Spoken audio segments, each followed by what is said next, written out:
Greetings everyone, my name is Etterville, and welcome back to my Let's Play of A Valley Without Wind. To recap what happened in the last part, I established this wind shelter, defeated the evil overlord's lieutenant in this upper part of the map, and did 2 more missions, specifically boss towers. My next objective is to take out this evil outpost on the left, but currently it's covered by the stormy part of the map, and I really need to upgrade my spellgems. So, my next main objective is to upgrade some of my spellgems in order to combat the new monsters. And for that, I'll be going after the new mission type, the Freefall Underground mission, in order to get the Launch Rock Tree spellgem.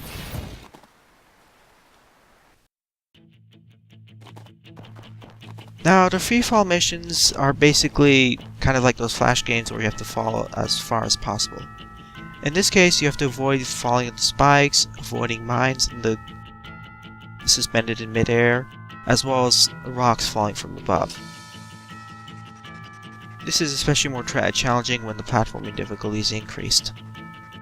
Make it to the bottom and you'll be able to collect the spellgem or whatever other resources are at the bottom. Thankfully though, the rocks falling from the ceiling, there are arrows on the top to mark where they're coming from, so it's a little bit more lenient in that regard. Though these bombs can be quite damaging as they have an area of effect.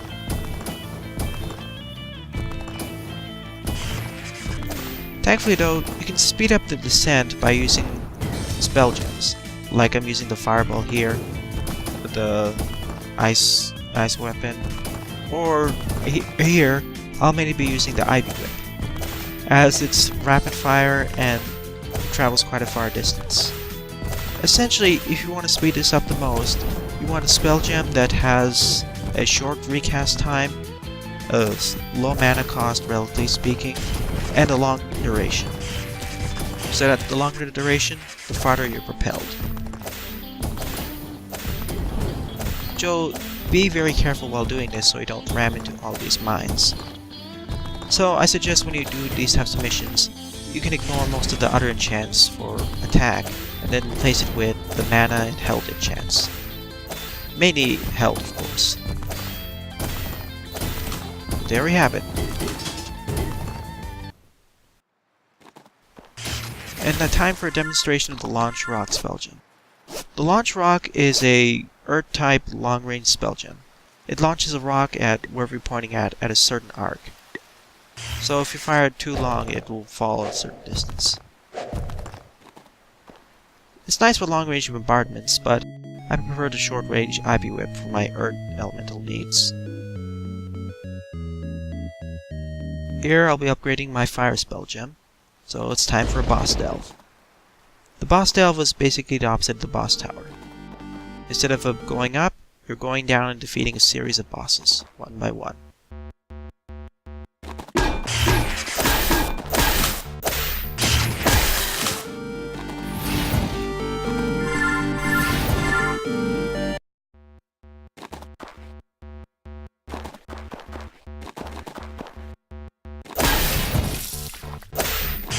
But really though, these become much more interesting once you actually unlock more boss types, or you complete more of these missions as the bosses get tougher and tougher.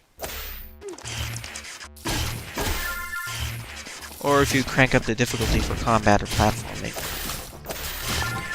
Especially platforming, as it makes more of these acid pits and platforms more hazardous, as well as more spikes everywhere, so...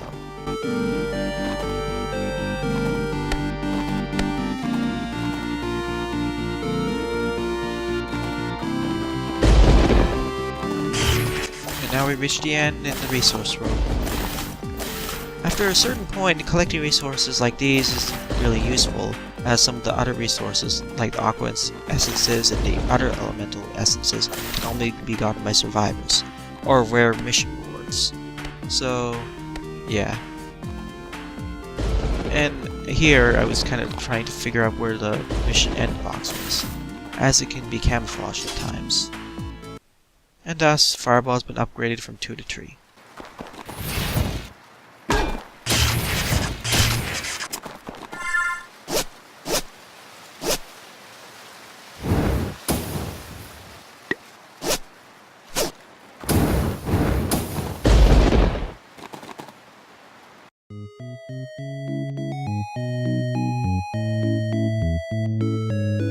Here, it's time to get the first light spell, or explicit light combat spell.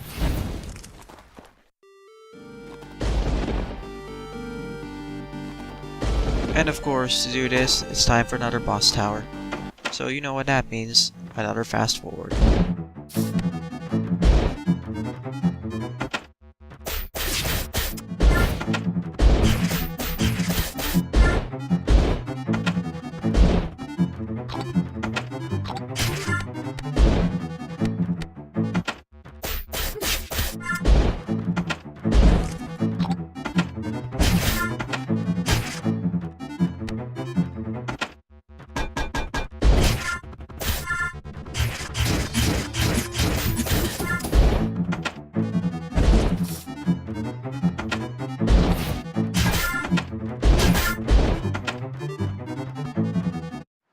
Alright, with that out of the way, I got the Energy Slice spellgem. The Energy Slice, or Energy Slice, sorry, is a long-range light type spellgem. It shoots out a ball of energy in a slice pattern, which pierces through multiple enemies at once.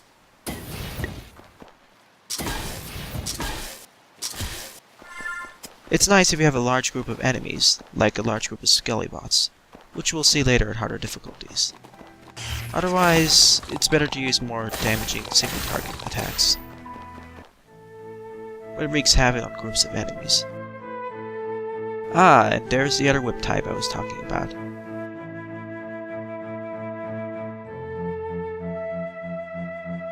The Miasma Whip is, like the Ivy Whip, a whip type of spellgem which fires at a whip of energy right in front of your character, or wherever you're pointing to. Though unlike the Ivy Whip, it's weaker. It's weaker in terms of spell strength, but it costs much less energy to use. But of course, to get it, we have to do this mission type. In this mission, destroy a gang of bosses, we have to destroy several bosses at once. This is unlocked by completing enough boss assassination missions, or boss tower missions. At the beginning, it's not too bad with only 4 or 5 different bosses, but as you complete more and more of these, or increase the difficulty, it can get a lot more dangerous, as the enemies become smarter and more numerous, as well as damaging, of course. But right now, it's not too bad.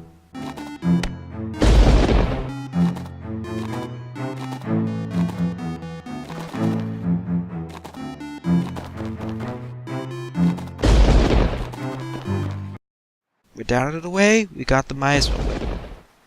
And of course, time for a demonstration. The Miasma Whip is an entropy type of spellgem, like the Cleft Smoglet spell I got a few videos back. Unfortunately, it kind of has a negative spell modifier attached to it, in the sense that it has a negative 30% spellgem duration, so it lasts 30% less time than normal. So this one's not really a good representative of how long a whip will be. So it'll be 30% shorter than a Ivy Whip. But it's a nice in a pinch when you need low mana costs. Unfortunately, its DPS is pretty low as well, so that's a negative side.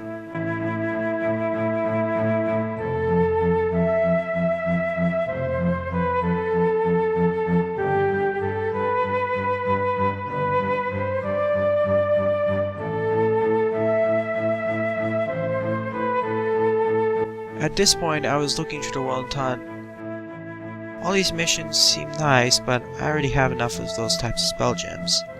So, around this point, I decided to return to base, restock, and decided to just go after the evil lieutenant, even with all the risks involved.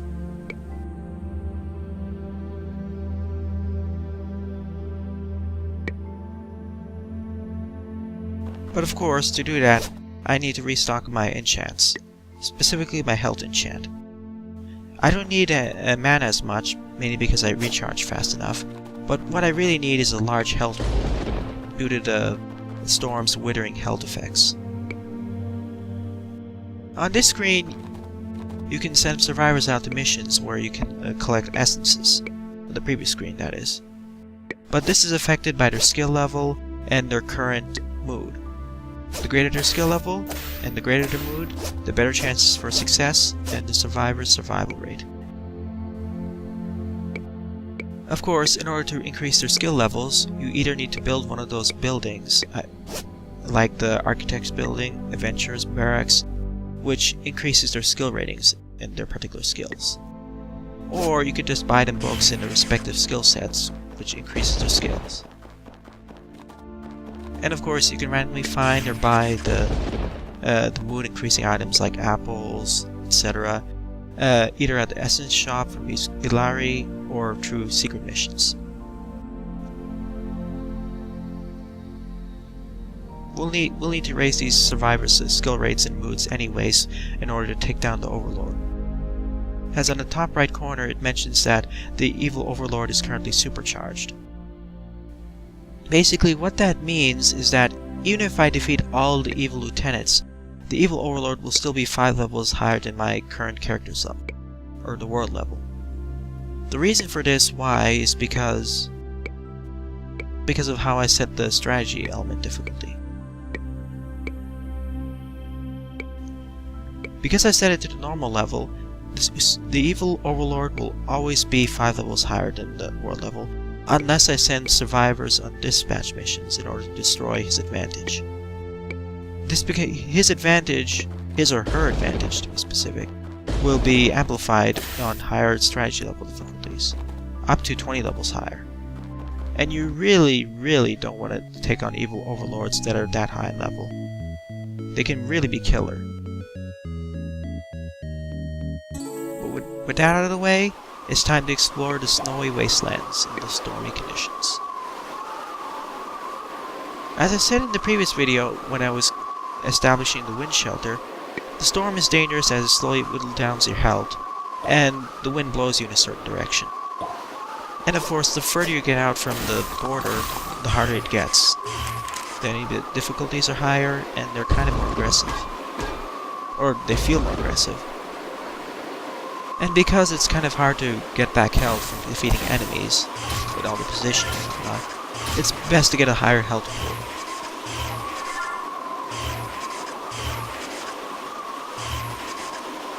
And this is also the time I wish I had a multi-button mouse for doing this, as I could bind one of my other keys or mouse buttons to the wooden crates and one to the platforms.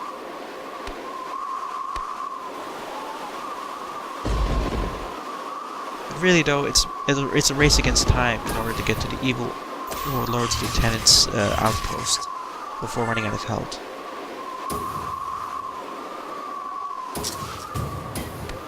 Also, some enemy attacks like this fireball from those Skellybot casters, they can be really annoying in their persistence.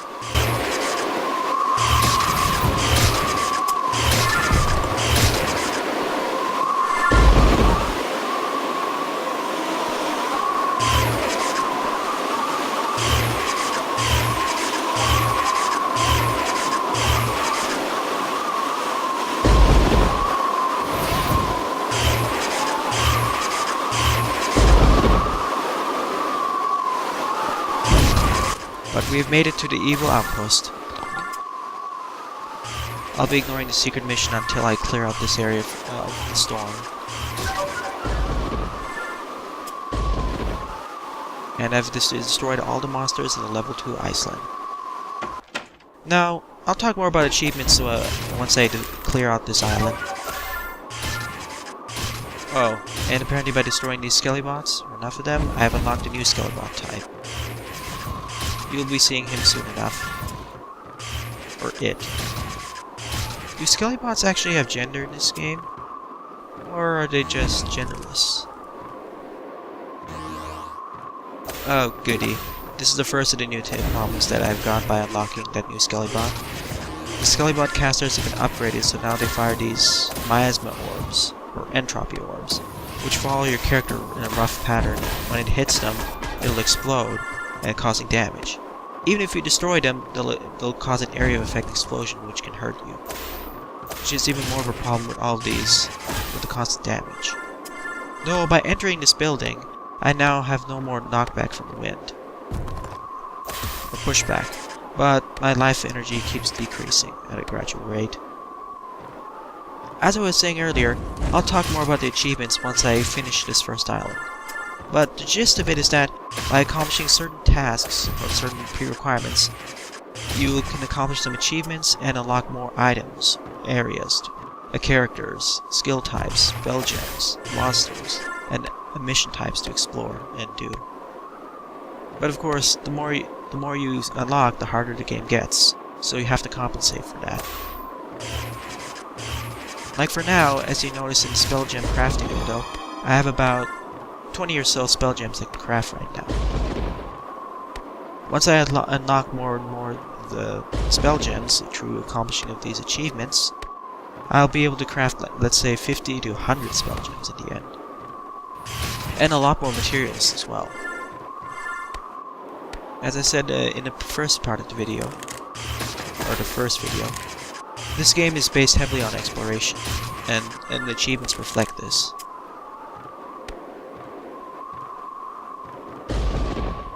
It's really a matter of efficiency in figuring out what should be accomplished in order to use your time effectively. Banishing the evil lieutenants and defeating the Overlord is the main objective of this game, sure, as well as establishing more of the world free from the storms. But the other objective is to keep upgrading your items with better and better tools. As we haven't even gotten to one of my favorite movement items.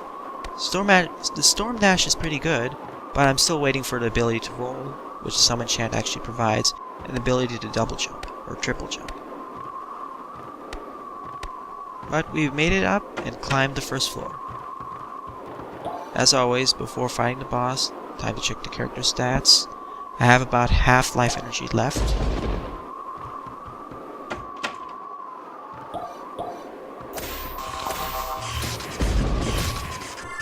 Oh, goody. There's the evil lieutenant.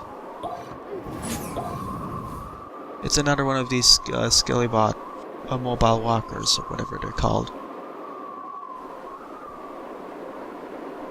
Urban mechs, to be specific. Yeah, this one is a little bit more challenging, as I upgraded the Skellybots, they now fire a series of these fireballs in a rough direction. The issue is that if you get too close, you can really get mauled by these. And of course it has the same set of lasers and fireballs from our first few encounters. Its weakness is entropy, but unfortunately my miasma whip is too short range to do it effectively, and my cleft smoglet is too low level. So I'll be using my long range spells like my fireball. But really though, he's too challenging. And unfortunately the windstorm music keeps overpowering or replacing the normal boss team. Oh well. I really wish I had the boss team though. But with that, he's down. Or it's down. I got a new enchant, and the world is more free from another evil lieutenant, and one step closer to defeating the evil overlord. But of course, even defeating him is just not enough. Now I need to escape alive, because the windstorm does not stop until I set off a wind shelter.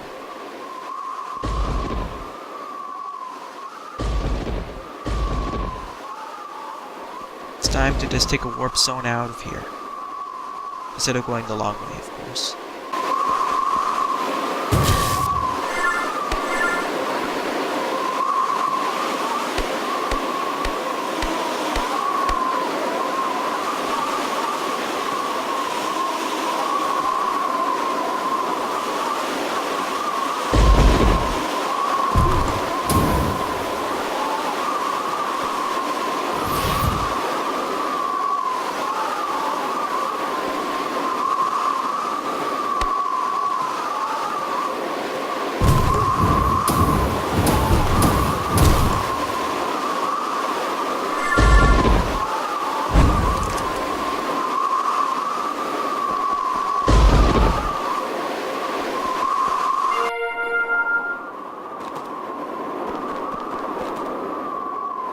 But yeah, even with the warp zone, it's a bit challenging getting back. Always be on your guard when you're getting out of here.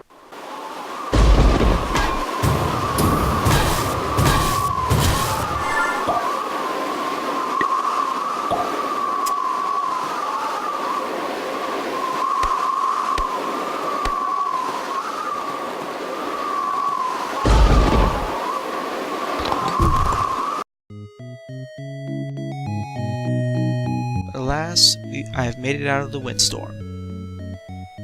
And of course, it's time to rinse and repeat. That is, go back to home base and upgrade the spell gems and enchants.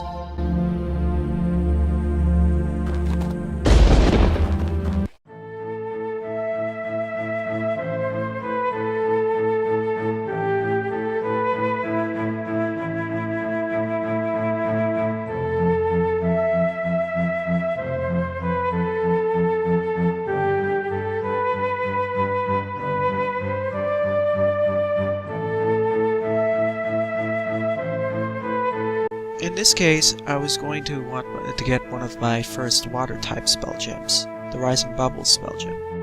So in this case, it's time to go after another type of mission. Defend a supply cache from a meteor storm.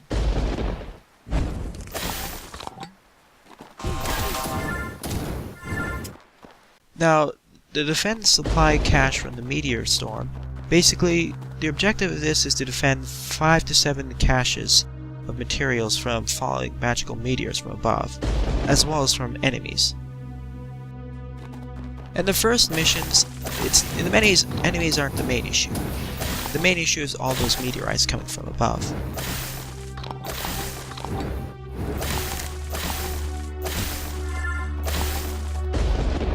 The main suggestion I give, and the game gives, is to use spell gems which have very high knockback effects,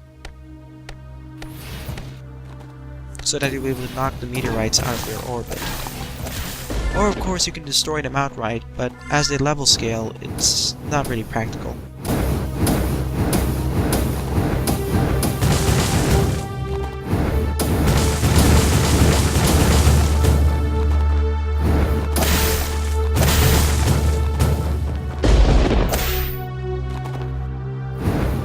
In this round, there are 40 meteorites to take care of.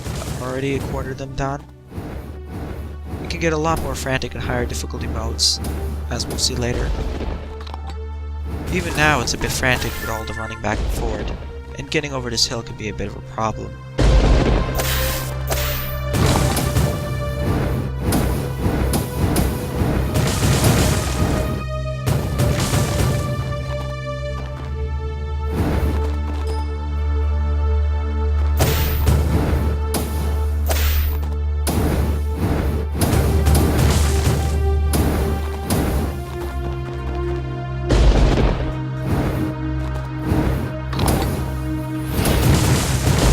This supply cache defense mission is kind of like a manual version of a missile defense, actually.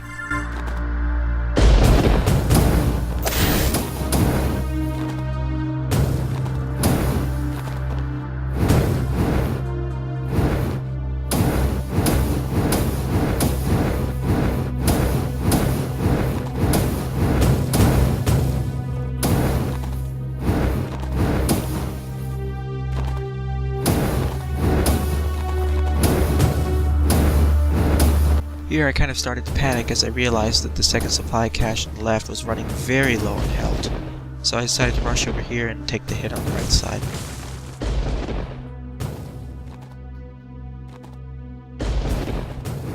But with that, I've survived, or the cache has survived the onslaught of 40 meteorites, and thus I got the Rising Bubbles spell gem, which I'll be showing off in the next part.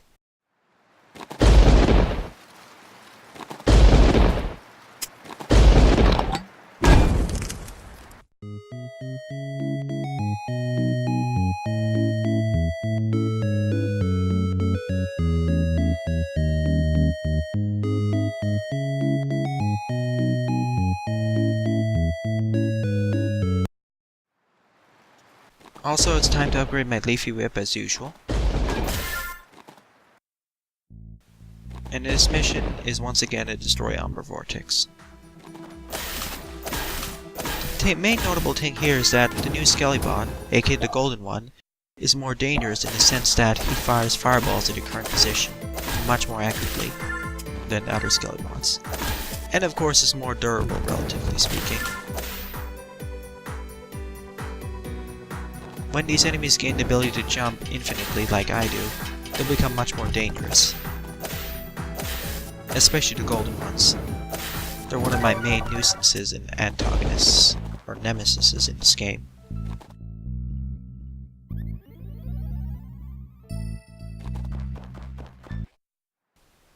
There's also something else I'd like to show you. Higher level spell gems aren't necessarily better than the lower level ones. Like in this case, Leafy Whip 4 actually has a lower DPS than Leafy Whip 3. The main reason for this is because of the different spell modifier. Leafy Whip 3 has a 10% spell power modifier, whereas the new Leafy Whip has a plus 40% entropy damage taken modifier. As I don't really have a good entropy spell yet, it's not really good use, but it's great for comboing. Some spell gems are better on their own, whereas others are better when used with other ones. With that, I've defeated one evil lieutenant and collected more spell gems.